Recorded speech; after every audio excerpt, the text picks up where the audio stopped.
दो तरीके के घोड़े होते हैं। एक रेस का घोड़ा होता है, दूसरा शादी का घोड़ा होता है। ये आप कभी कभी कांग्रेस पार्टी क्या करती है, रेस के घोड़े को शादी में भेज देती है और शादी के घोड़े को रेस में लगा देती है। जो रेस का घोड़ा है, जो तैयार है, दौड़ने के लिए तैयार है, उसको रेस में लगाना चाहिए। और जो हमारे शादी के घोड़े हैं, जो हैं वो हैं, उनको हमें शादी में बारात में नचा देना चाहिए।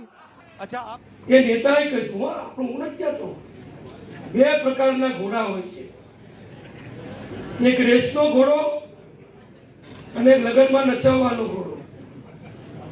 હું તમને બધાને કહું કે આપણા ભારતીય જનતા પક્ષ પાસે ફક્ત ને ફક્ત હરિભાઈ જેવા રેસમાં દોડાવવા વાળા ઘોડા જ છે। કોઈને ઘેર લગન હોય અને કોઈના છોકરાની ઈચ્છા હોય કે મારે નાચતા ઘોડા ઉપર વરઘોડો કાઢવો છે તો કોંગ્રેસ વાળા કોકને બોલાવી લેતું, નાચતો ઘોડો આવી જશે।